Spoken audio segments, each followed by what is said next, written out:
Olá, meu nome é Shalom, eu sou líder aqui na F-Hop, diretor do Intensivo Fascinação, que é uma das nossas escolas presenciais aqui em Florianópolis. E seja muito bem-vindo a mais essa aula da saladeoração.com.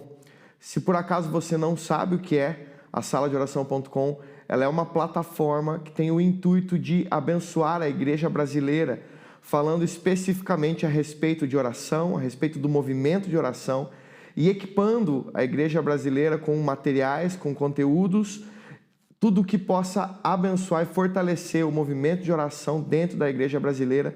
Então, se você ainda não conhece, acesse lá, saladeoração.com, e acompanhe as nossas outras aulas. Hoje, o tema da nossa aula é a respeito dos avivalistas, ou do avivamento, e qual é a relação que isso tem com o lugar da oração. Qual é a relação que avivamento e que os avivalistas que o Senhor levanta em cada geração têm com o lugar da oração. Esse é um assunto que para alguns é um sonho, para outros é um assunto um tanto quanto deixado à parte, para outros ainda é um assunto bastante místico, mas independente de onde eu e você nos enquadremos nesse cenário, uma coisa é fato. A Bíblia, do início ao fim, vai descrever um Deus que tem sempre o anseio e a intenção de se relacionar com o seu povo de maneira intensa e de maneira viva. Um Deus que sempre tem o anseio e o desejo de se revelar no meio do seu povo. Por isso que, quando nós falamos sobre esse assunto, uma das coisas talvez mais importantes é a gente compreender qual é o conceito bíblico quando nós pensamos a respeito de avivamento ou quando nós pensamos a respeito de sermos avivalistas. Porque muitas vezes o que vem à nossa mente quando nós pensamos nesses assuntos, muitas vezes o que vem à nossa mente quando nós pensamos nesses aspectos de avivalistas e de avivamento, normalmente são os sinais, os milagres, as maravilhas, a euforia das multidões, as incontáveis conversões. E muitas vezes nós acreditamos que, basicamente, o avivamento fala a respeito dessas coisas. E também, automaticamente, nós pensamos que o avivalista, ele se torna a pessoa responsável por fazer com que essas coisas aconteçam, por manifestar sinais, milagres, maravilhas, por converter as pessoas. Quando, na verdade, biblicamente, todas essas coisas fazem parte de um avivamento, sim, mas elas são expressas nas Escrituras como uma consequência do verdadeiro avivamento, como um presente que Deus dá para aquelas pessoas que decidiram viver a cultura e o padrão de um verdadeiro avivamento. Eu tenho dentro de mim a sensação de que Deus, Ele sempre pediu para nós, como cristãos, para que vivêssemos a nossa vida toda debaixo de uma cultura de avivamento. E não que o avivamento foi algo que ele planejou para que acontecesse pontualmente ao longo da história. Exatamente porque, biblicamente, a ideia do avivamento não é necessariamente os sinais que ela produz, mas é a essência que é gerada a partir do coração de uma pessoa que se dispôs a se relacionar com o Senhor intensamente e profundamente no lugar da oração. É por isso que eu creio que, na verdade, o Senhor criou essa cultura de vida para ser vivida diariamente por todos os cristãos, ainda que os sinais, os milagres, as multidões, isso seja visto pontualmente em cada estação, isso seja visto pontualmente ao longo da história. O que Deus sempre nos convidou a viver foi a essência do avivamento e não uma corrida louca atrás das consequências que ele traria. Porque se de fato elas são só uma consequência, nós precisamos nos empenhar em buscar aquilo que o Senhor nos convidou a buscar, aquilo que o Senhor nos chamou a buscar, que é uma cultura de uma vida que se relaciona com Cristo diariamente e intensamente no lugar da oração. É interessante você reparar como, ao ler a história dos grandes avivalistas, ao ler a história de grandes homens que impactaram a sua geração e que impactaram a história da humanidade, porque nós falamos deles até hoje. Nós percebemos como aqueles homens foram impactados pelo relacionamento com o Senhor e como muitas vezes esses homens foram levantados pelo Senhor em meio a tempos adversos, muito semelhante aos tempos que nós vivemos hoje. Vários dos grandes avivalistas que nós estudamos aqui em nossas escolas, vários dos grandes pregadores, homens e mulheres que trouxeram um avivamento sobre seus países, eles foram levantados pelo Senhor a partir do lugar de oração, em meio a tempos adversos. Eu gosto muito de pensar isso, que tempos adversos sempre foram um celeiro de avivalistas e de avivamento. Porque exatamente em tempos como esses, exatamente em estações e gerações como essas, é que homens e mulheres conseguem correr para o lugar da oração, olhar ao seu redor e perceber que não há outra esperança e não há outra expectativa, que não há outra resposta plausível, que não há outra direção que possa trazer solução para a nossa geração, a não ser que o Espírito do Senhor se manifeste sobre a terra, a não ser que os céus se abram e o Senhor rompa e toque a terra mais uma vez.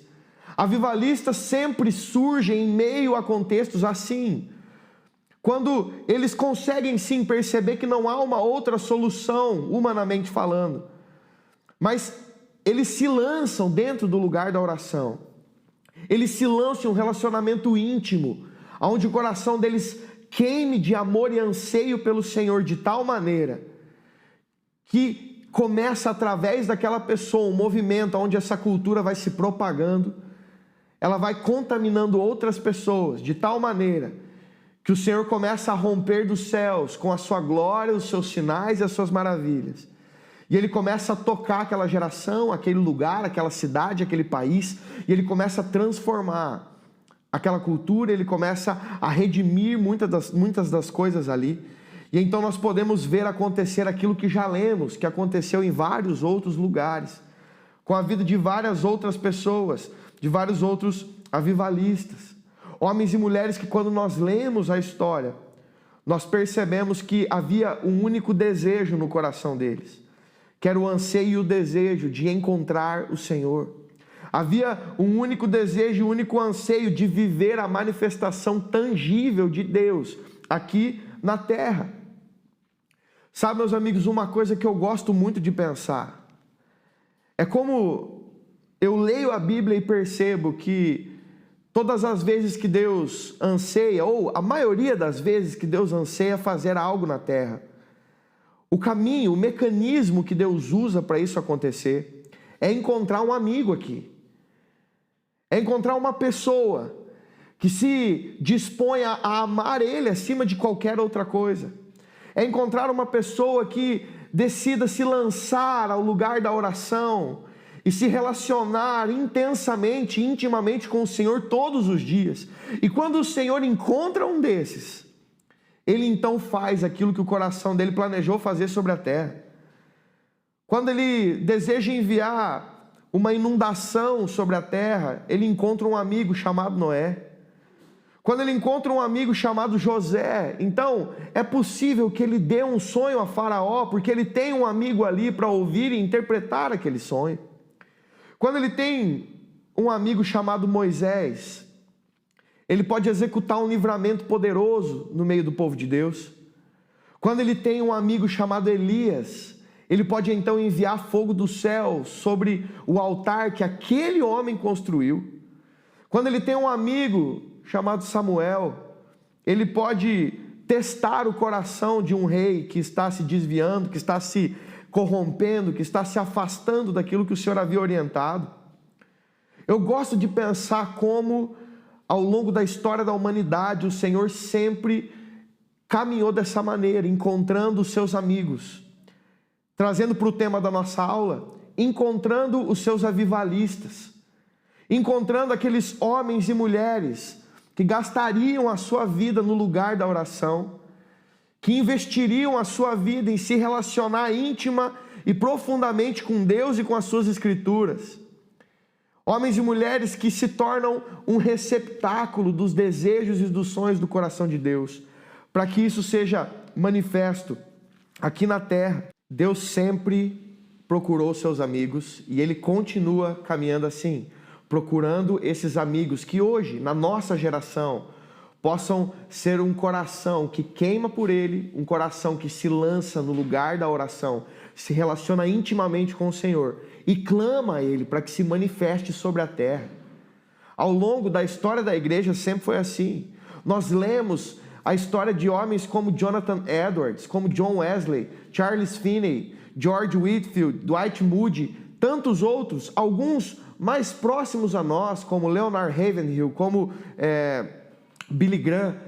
E nós podemos ver a história mais uma vez se repetindo através da vida desses homens. Nós vemos aqui mais uma vez o Senhor encontrando homens que se lançaram no lugar da oração, com um coração que queima por Jesus, clamando a Ele que se manifestasse sobre a terra, clamando a Ele que viesse e se manifestasse no nosso meio. Talvez você nunca parou para prestar atenção como a ideia do avivamento sempre foi algo que chamou a nossa atenção. Todas as vezes que nós falamos sobre avivamento, todas as vezes que a palavra surge em uma conversa, esse sempre é um assunto que chama a nossa atenção. E eu acredito que ele chama a nossa atenção exatamente por causa disso. Porque, como nós falamos, isso não foi algo que Deus criou para acontecer sazonalmente, mas foi algo que Deus criou como uma cultura, a qual Ele chama todos nós como cristãos a viver isso dentro do lugar da oração, com o coração queimando e ansiando pela manifestação da presença dEle. Agora o problema é que, quanto mais nós vivemos envoltos pelas distrações e mais nós deixamos nos levar pelas circunstâncias que pouco a pouco vão nos afastando de uma rotina diária de amor e relacionamento com o Senhor no lugar da oração, mais distantes nós vamos ficando da essência e mais nós mesmos acabamos nos tornando um alvo do avivamento. Nós mesmos vamos nos tornando um alvo daqueles que precisam ser encontrados pelo fogo do Senhor. Como, por exemplo, Apocalipse, capítulo 2, versículo 4 e 5, vai nos falar, quando o Senhor está escrevendo a carta, João está escrevendo a carta do que Deus está dizendo àquela igreja, e ele descreve várias coisas boas. Eles não eram pessoas ruins, eles não eram uma igreja ruim, mas o Senhor escreve para eles dizendo: eu tenho algo contra vocês, e o que eu tenho contra vocês é que por algum motivo vocês abandonaram o primeiro amor. E então ele dá para eles uma ordem, ele fala: arrependam-se e voltem lá, voltem a viver daquela maneira. Só há necessidade de arrependimento, algo que está errado. Deus estava olhando para aquilo assim como Ele olha para nós, dando uma dica, dizendo: eu nunca planejei a vida de vocês e o relacionamento de vocês para comigo com algo que poderia ser vivido de maneira diferente da forma como se vive o primeiro amor. Porque vamos ser sinceros, quando nós olhamos e tentamos desenhar a imagem de um avivalista, ela muito se assemelha ao coração do primeiro amor. Mas muitas vezes nós não percebemos que nós estamos deixando de ter um coração que queima com o Senhor no lugar da oração, não porque nós não queremos, não porque nós rejeitamos isso, mas porque às vezes estamos envoltos nas nossas distrações e nas circunstâncias das nossas vidas. E é por isso que a gente precisa entender isso. Entender sim que mesmo amando ao Senhor, nós corremos o risco de nos perder em meio às nossas muitas atividades. De que mesmo amando ao Senhor e ansiando pela manifestação da presença dEle, nós podemos estar tão envolvidos com as atividades e as circunstâncias e as distrações, ao ponto de que nós não estamos mais nos lançando ao lugar da oração com um coração que clama pelo avivamento, pela manifestação da presença de Deus. É por isso que nós precisamos entender que, em essência, o convite do Senhor ao longo das Escrituras, para que o povo de Israel, o povo de Deus, se voltasse a um lugar de avivamento, era um convite para que eles viessem até o próprio Deus. O avivamento nada mais é do que a manifestação do próprio Deus diante de um povo que desejou Ele acima de qualquer outra coisa. Sinais, milagres, números, sempre são coisas que chamam a atenção do nosso olhar quando nós lemos as histórias dos avivamentos. Muitas das pessoas, quando oram por um avivamento, elas oram com base nos sinais, nos milagres e nos números. Esse é o anseio. Quando na verdade nós lemos as histórias de todos esses avivalistas, e nós vamos ver sinais diferentes, milagres diferentes, maravilhas diferentes, mas existem algumas coisas que são comuns a todos os avivalistas e a todos os avivamentos. Existem diversos sinais, diversos números, um diferente do outro, mas existem algumas coisas que são comuns a todos eles. Eu quero listar aqui com você algumas delas. A primeira: todos os avivalistas têm um coração que ama as Escrituras Sagradas. Todo avivalista tem um coração que se dispõe a viver uma vida de estudo diligente das Escrituras. Eles não tratam a Bíblia só como um adereço, eles não tratam a Bíblia só como um amuleto ou como alguns versículos que eles leem ao longo da semana, mas são pessoas que de fato se lançaram a conhecer o que Deus é, o que Jesus é, o que o reino de Deus é, a partir do que as Escrituras dizem. Pessoas que se lançaram a clamar aquilo que Deus deixou escrito aqui para que nós clamássemos. Pessoas que se lançaram a conhecer e entender as orações que o Senhor deixou aqui para nos instruir a respeito daquilo que Ele ansiava que nós orássemos. Uma outra coisa que nós vemos que é inerente a todos os avivalistas é que todos eles tinham um posicionamento, uma postura extremamente radical para com a santidade.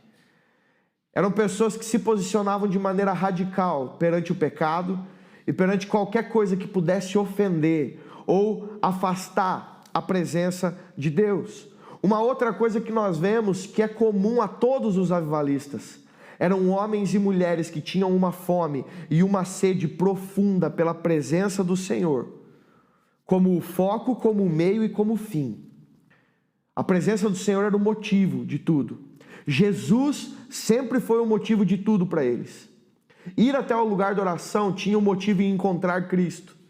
Fazer o que faziam, obedecendo ao segundo mandamento, tinha a motivação de exaltar e adorar a Cristo. Ver um avivamento acontecer tinha a motivação de tornar o nome de Cristo conhecido e fazer com que as pessoas que viessem a se converter ou a serem reavivadas naquele movimento pudessem ter os seus olhos posicionados em Cristo e desejando se relacionar íntima e profundamente com Ele. Nós precisamos guardar isso no nosso coração. Eu não creio que o Senhor deixou de levantar os seus avivalistas, muito pelo contrário. Eu creio que Ele continua, como Crônicas nos diz, com os olhos passando por toda a terra, procurando homens e mulheres cujo coração seja totalmente dele. Ele continua procurando aqueles que se dispõem a lançar-se no lugar da oração. Mas Ele continua procurando aqueles que entenderam que eles não têm poder para produzir avivamento. Levítico capítulo 9 nos diz que sobre o altar queimava um fogo, que queimava o sacrifício de adoração que era entregue ao Senhor. E aquele fogo que queimava sobre o altar não foi aceso pela mão de nenhum homem, mas foi a mão do próprio Deus que acendeu aquele fogo naquele lugar. Nós precisamos nos lembrar que o Senhor sim continua contando com os seus amigos, procurando os seus avivalistas, mas nós precisamos nos lembrar que não há nenhum poder em nós para produzir avivamento. Não há nenhum poder em nós para produzir algo que seja transformador na vida das pessoas e na sociedade ao nosso redor. Nós podemos sim fazer coisas que impressionem, coisas que chamem a atenção, coisas que emocionem o coração das pessoas, mas o único fogo que tem poder de transformar é o fogo que vem direto do Senhor sobre o altar. É isso que nós vemos em Elias, enquanto ele encontra com os profetas de Baal. Diante daquela situação adversa, diante daquele impasse, Elias fala para eles: eu sei como resolver isso. E a forma de resolver é: nós vamos aqui ter uma guerra de altares. Eu vou construir um altar e vocês vão construir outro. E nós vamos colocar o sacrifício, a nossa adoração sobre ele, nós vamos colocar a lenha, nós vamos entregar tudo ali. E nós vamos orar ao Senhor. Eu vou orar ao meu Senhor e vocês vão orar ao Senhor de vocês. E aquele que mandar fogo do céu, aquele que responder a essa oração com fogo, é aquele que de fato é o Deus verdadeiro. E ele diz o seguinte: ninguém de nós vai acender o fogo, nós vamos orar. E aquele Deus que mandar o fogo é o Deus verdadeiro. Elias estava dando essa dica exatamente porque nós, humanamente, podemos produzir algo que impressiona. Nós podemos acender um fogo que chama a atenção das pessoas. Mas a diferença é que quando o fogo do céu vem, quando o fogo do avivamento do Senhor vem, então diante daquele fogo, os profetas de Baal se prostram e declaram todos em uma só voz: só o Senhor é Deus. Então a primeira coisa que nós precisamos entender e reconhecer é que nós não temos poder para produzir avivamento. Nós não temos poder para gerar transformação. Nós não temos poder para mudar nada ao nosso redor, a menos que o Senhor rompa dos céus e se manifeste na terra, na nossa vida, através de nós, na nossa sociedade, na nossa cultura. Essa é a primeira coisa que Levítico nos diz. Nós precisamos ir ao lugar da oração com um clamor genuíno no nosso coração de quem reconhece que as nossas estratégias, os nossos eventos, eles são bons e Deus pode usá-los, mas eles não têm poder para gerar avivamento. Que a nossa eloquência, que a nossa habilidade em falar não tem poder para gerar transformação. Nós precisamos ir até o lugar da oração com um coração rendido em clamor a Deus, dizendo: vem, Senhor, visita o seu povo, se manifesta no nosso meio, o nosso coração te anseia, o nosso coração te deseja. Mas a partir daí nós vemos que Levítico nos mostra uma outra coisa. Não foi mãos humanas que acenderam o fogo sobre o altar, foi o próprio Deus. Porém, a responsabilidade de manter aquele fogo aceso estava sobre nós, sobre os sacerdotes e hoje sobre nós. A responsabilidade de manter o fogo aceso é nossa. Quando eu estou falando aqui, eu não estou falando que a responsabilidade de sustentar um avivamento é nossa. Mas se você entendeu o que nós estamos conversando aqui desde o começo dessa aula, que o avivamento parte de uma pessoa que se lançou no lugar da oração e queimou o coração ali em amor e paixão pelo Senhor, e então a manifestação externa, as multidões, elas só se tornaram uma consequência. Então nós não temos que sustentar o externo, mas nós temos sim que manter queimando o nosso coração dentro do lugar da oração, em um encontro diário e genuíno com o Senhor. Isso é uma responsabilidade nossa. Os avivalistas do tempo moderno são homens e mulheres que compreenderam as mesmas verdades que Jonathan Edwards, que John Wesley e todos aqueles homens compreenderam. Que não há outro caminho para nós vermos o Senhor se manifestar no nosso meio, a não ser uma vida diligente, no lugar da oração, com um coração queimando de anseio, de desejo pela manifestação de Deus, primeiro em nós e depois no nosso meio. A responsabilidade, meus irmãos, de manter a chama acesa, ela é nossa. Nós temos a responsabilidade. Todas as vezes quando nós falamos aqui de termos um coração em chamas, nós estamos falando exatamente sobre isso. Primeiro, eu reconheço a soberania de Deus e a minha dependência dEle. Se Ele não colocar fogo no meu coração, nada do que eu faça pode fazer meu coração queimar de amor por Ele. Eu amo Ele porque Ele fez meu coração queimar e se apaixonar por Ele. Mas a partir desse momento, eu tenho uma responsabilidade agora, que se soma a essa, de cultivar uma vida no lugar da oração, me relacionando com o Senhor e com a Sua palavra, intimamente, mantendo o meu coração queimando de amor e de anseio pelo Senhor, no dia bom e no dia mau, no dia em que eu estou com vontade de ir para lá orar e clamar, e no dia que eu não estou com vontade de ir, eu vou porque eu tenho a convicção de que Ele me encontra lá. Eu vou porque eu assumi um compromisso de me relacionar com o Senhor. Eu vou porque eu entendi que Jesus, Ele é o motivo, Ele é o meio e Ele é o fim. Porque dele, por Ele, para Ele, tudo que nós fazemos é para encontrar Jesus, para manifestar e tornar o nome dEle conhecido e para exaltar o nome dEle no final.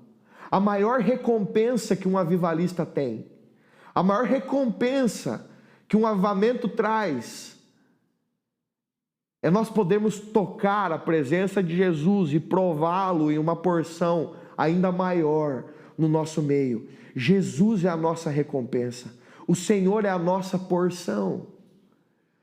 Isso precisa ser suficiente para fazer o seu coração queimar de anseio e de desejo de ir para o seu lugar de oração e clamar ao Senhor por um avivamento. Os avivamentos começam em pequenos quartinhos com homens e mulheres que entenderam que Jesus é a sua porção e a sua maior recompensa, e eles não estão lá orando e desejando uma outra coisa além de que o Senhor se manifeste e o nome dele seja exaltado e conhecido. Quando nós falamos sobre o primeiro e o segundo mandamento, é sobre isso que falamos. Sobre amar o Senhor com todo o nosso coração, toda a nossa alma, toda a nossa força e todo o nosso entendimento. E amar o nosso próximo, de tal maneira que nós testemunhemos, levemos a eles o nome desse Cristo, que tem sido o objeto do nosso amor, da nossa afeição, esse que tem arrebatado o nosso coração. Agora, quando eu penso sobre isso, e aqui eu quero concluir essa nossa aula. Quando eu penso sobre tudo isso, eu penso então que o avivamento, ele é um homem e uma mulher com o coração queimando no lugar da oração. A consequência disso são os sinais, as maravilhas e as pessoas que conhecem o Cristo, que se manifesta a partir dessas pessoas que anseiam pela sua presença. Então uma se junta com outra e o avivamento vai acontecendo cada vez maior.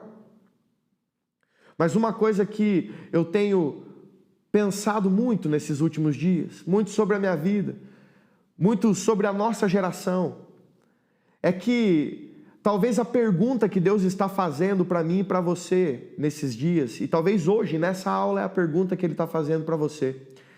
Não é se você ama Ele ou não, mas talvez a pergunta que Ele está fazendo para nós é: qual é a intensidade do seu amor? Porque eu tenho certeza que todos nós amamos o Senhor.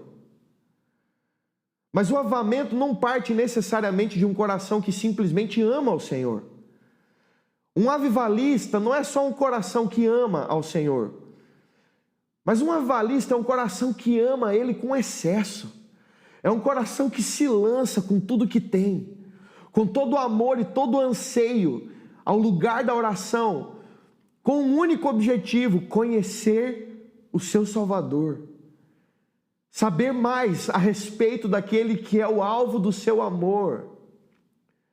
Levítico também, capítulo 2, versículo 13, a Bíblia diz que o Senhor ordena que eles temperassem aquelas ofertas oferecidas ali com sal. O sal tinha muitas simbologias e muitas funções no Antigo Testamento. Uma delas era a capacidade, e é até hoje, a capacidade que o sal tem de amplificar o sabor de um alimento. Quando nós comemos um alimento, muito do que nós percebemos de sabor dele, ou a amplitude que nós conseguimos perceber desse sabor, é graças ao sal. E então, eu gosto de olhar para esse texto e pensar que quando Deus estava falando sobre o oferecer as ofertas a Ele de adoração, Ele não estava apenas falando sobre: ei, cumpram as minhas ordens, me amem. Tudo bem se for com um amor parcial, tudo bem se vocês dividirem o amor de vocês com outras coisas, tudo bem. Só obedeçam as minhas regras, só obedeçam a minha ordem. Eu não consigo olhar para esse texto e achar que era isso que o Senhor estava pedindo, mas eu imagino o Senhor olhando para nós e dizendo assim: sim, eu quero a sua adoração, sim, eu quero a sua oração, sim, eu quero me relacionar com aquilo que você tem de amor por mim, mas tempera isso com sal, torna isso mais amplo, amplifica tudo isso que você tem a me dar, a me entregar. E aqui ele não está falando sobre medidas, ele não está falando sobre nós compararmos o que um ou outro fazemos, mas ele está falando sobre avaliarmos o nosso próprio coração, sobre a ótica de nós estamos amando o Senhor com um amor intenso, ou nós estamos amando Ele com um amor talvez destituído de intensidade, com um amor que talvez não é tão intencional. Isso me lembra Apocalipse 3, versículo 16, quando ele olha para aquela igreja e ele fala: o problema de vocês é esse, quem dera o amor de vocês fosse frio ou quente, quem dera o amor de vocês tivesse intensidade, quem dera o amor de vocês fosse um amor de todo o coração, de toda a alma, de toda a força, de todo o entendimento. Quem dera o amor de vocês fosse aquele amor que os meus olhos passearam pela terra e encontraram, me amando na totalidade, por completo. Mas não, o problema é que o amor de vocês, ele existe, só que ele é morno. Ele é um amor destituído de intensidade. Mateus capítulo 3, versículo 11. João Batista está conversando com os seus discípulos. E ele está falando a respeito de Jesus. E ele diz assim: eu estou batizando vocês com água, mas haverá um que virá depois de mim. E esse derramará sobre vocês um batismo com fogo. Um batismo intenso. Um batismo de paixão, de amor.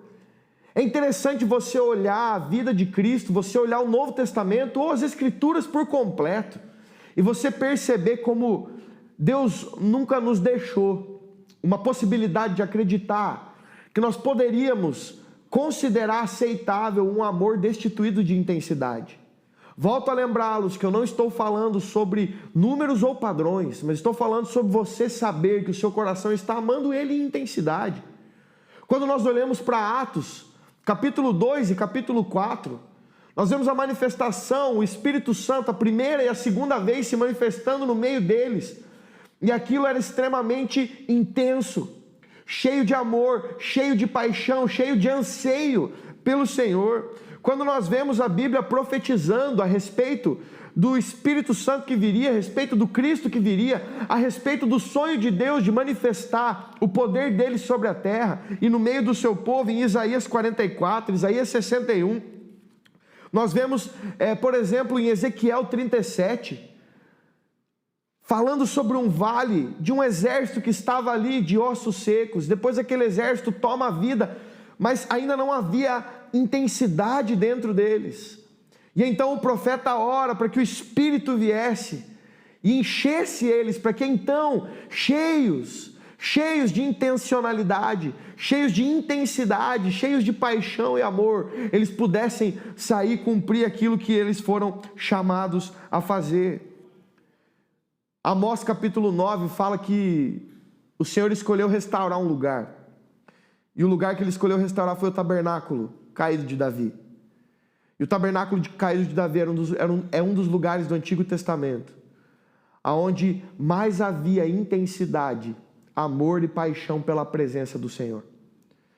Eu tenho orado muito para que nesse processo de reconstruir o tabernáculo de Davi, o Senhor me encontre você, encontre nossa geração e nos encontre como pessoas que se dispõem a queimar como aqueles que queimaram na tenda de Davi.